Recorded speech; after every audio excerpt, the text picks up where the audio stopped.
Here's 20 things that streamers should know about YouTube in 2023. To start it off, some of you may know that you get 3 alerts for your subscribers every 24 hours. But what's super important about that is streams and VODs are the only thing that use those alerts. On top of that, streams only count as 1 alert in general. So if you go live and it gives an alert to your subscribers, by leaving the stream public, it doesn't just give it another alert. 1 alert across the board, just the way we like it. And make sure you guys are subscribing and turning on alerts to this channel so that way we can hit that 100,000 subscribers this year. Okay, moving into YouTube Shorts.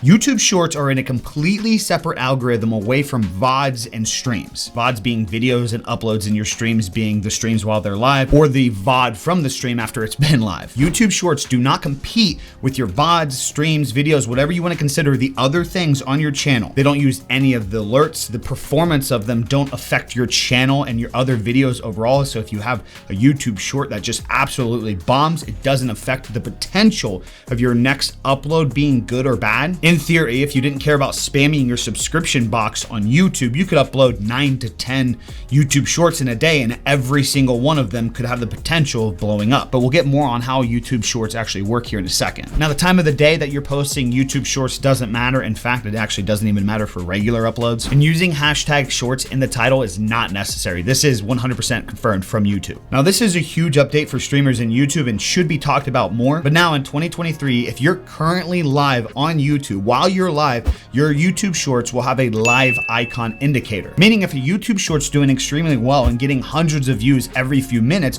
while you're live, those hundreds of people can see an icon on the shorts to let them know that you are live, to give them an opportunity to click on it and come to your stream. So this is just another insane addition to YouTube discovery. So if you're taking advantage of vertical content on something like TikTok and Instagram, you need to be going hard on YouTube shorts as well. Or for creators out there that have had a lot of success on YouTube shorts, maybe it's time that you test going live on YouTube. Speaking of being live, just a friendly reminder, you guys can 100% use my custom LUT pack over on biggie.co for OBS to make your streams look better. I've seen a few people asking in the comments or on Twitter if that was possible. Yes, it is. Okay, moving on. YouTube Shorts thumbnails don't matter. I know a lot of creators are really stressed about this for some reason, but one thing YouTube has confirmed with me is that the thumbnail doesn't really matter for the actual YouTube Shorts feed. Aesthetically, I can understand why you want to change that thumbnail, but realistically, it doesn't really affect the growth of the short in itself. Number 6, you should understand YouTube Shorts and how they work.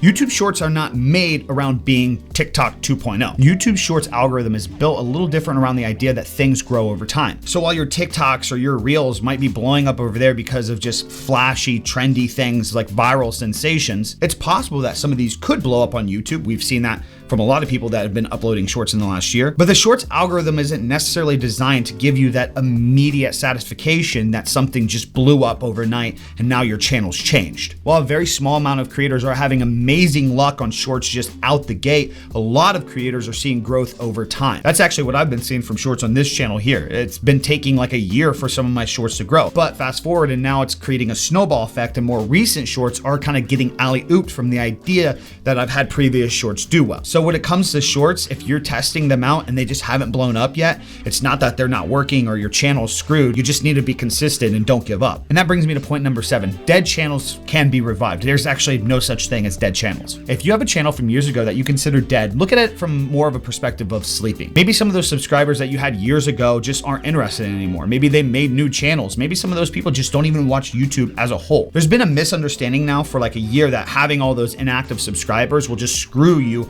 on the potential of any of your videos doing well. That's due to the fact that over the last few years, new channel meta has kind of taken over. Basically, I make a new channel. If I gain 1,000 subscribers dedicated to the specific new topic, and I've got all this new experience creating these videos, so I just open up the gates, creating higher quality content. There's no trial and error. I know exactly what to do to tag title correctly. Because these are new subscribers and they're extremely active, those could potentially get pushed more. However, the same perspective can be looked at from your channel. Just because you have 10,000 inactive subscribers from 5 years ago, if you gain 1,000 new subscribers off a new topic and they're extremely active and interested in your videos, you can 100% kickstart the growth of your channel again. It's more of a mental challenge, kicking your ego to the side, understanding that the big number that you grew years ago was due to the past and now it's time for something new. And that's where moving on to the next point is super crucial, because shorts and videos don't negatively impact your channel if they don't perform well. While I would recommend 100% 100% effort on what you do, if you test a video or a YouTube short and it doesn't pop off, or even worse, it underperforms, it's not gonna affect the growth of your channel overall and the potential growth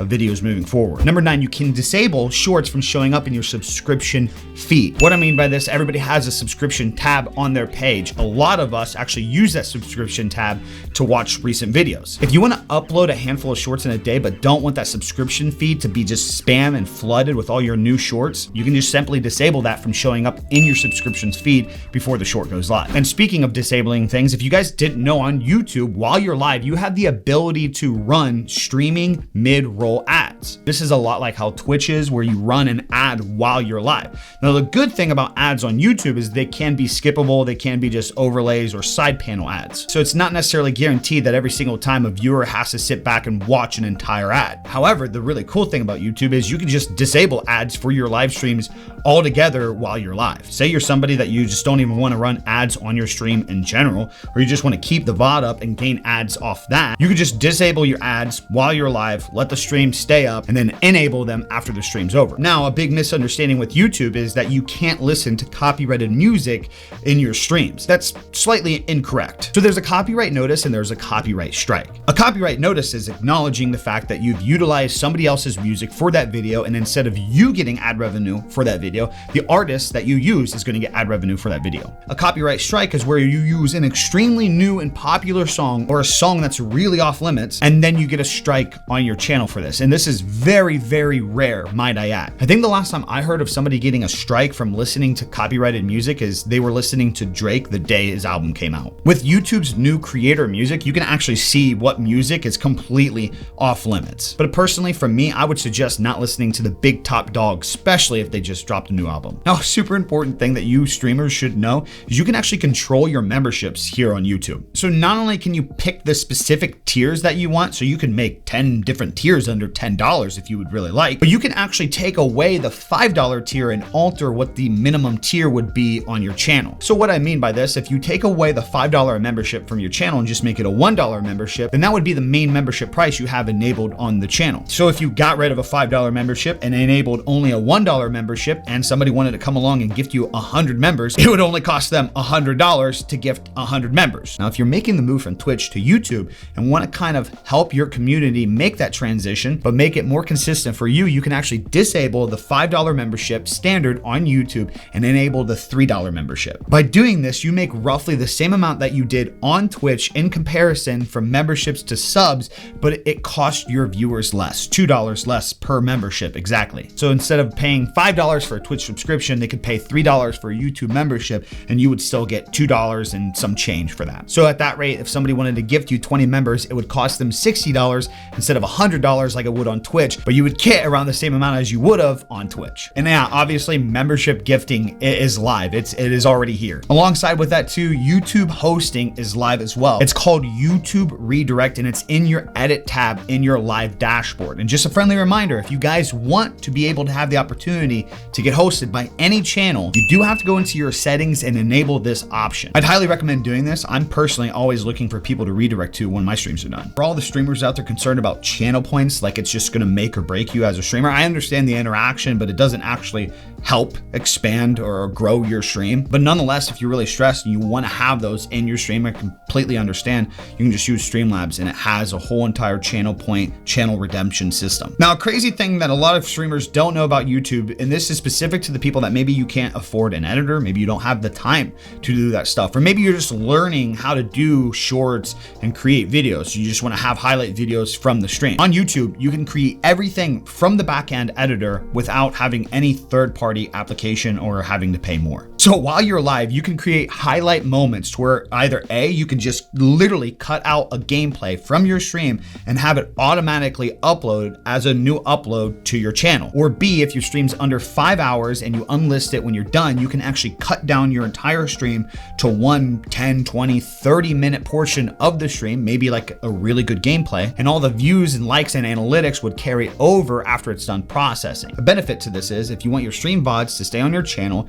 you can take a a 5-hour or less stream, cut it down to like a 20-minute highlight gameplay, like a highlight moment, and you can let that be the VOD that stays up, which is more likely to actually be watched versus a 5-hour stream. And what's crazy about all these options is you can create YouTube Shorts from any one of these. So you can literally edit and upload YouTube Shorts and videos from YouTube. Number 17, YouTube streams do have their own discovery. I don't know where this misunderstanding of discoverability or discovery for streams has come from. I think it's mostly due to a lot larger streamers that were forced to move over here and they don't understand how the growth of streaming works. But if you're tagging, titling, and using your thumbnail correctly on a YouTube stream, it 100% has its own discovery. I've had streams in itself get 40, 50, 100,000 impressions specifically for that stream, meaning YouTube put that stream in front of 40,000 or more people during the duration while I was live. Those impressions would not be possible if YouTube didn't have discovery. And yes, by the way, you can multi-stream on YouTube. YouTube doesn't care like Twitch does. In fact, no other platform cares unless you have an exclusivity contract if you multi-stream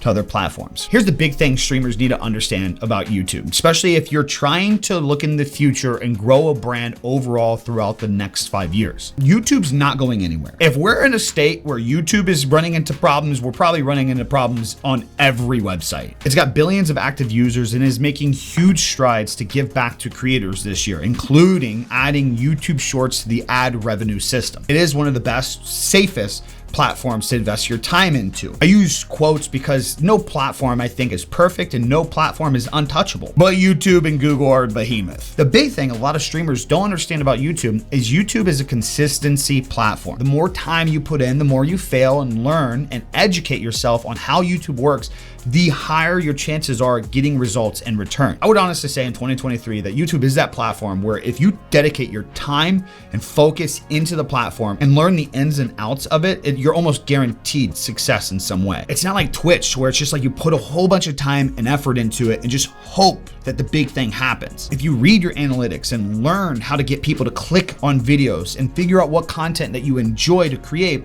and optimize your time to do so, you will find success on YouTube. The downside is a lot of people just don't want to put that upfront work in now to learn what they're doing wrong or right about YouTube. For this year, I'd really encourage a lot of you streamers and creators out there to start taking YouTube serious, even if you're dominating on another platform.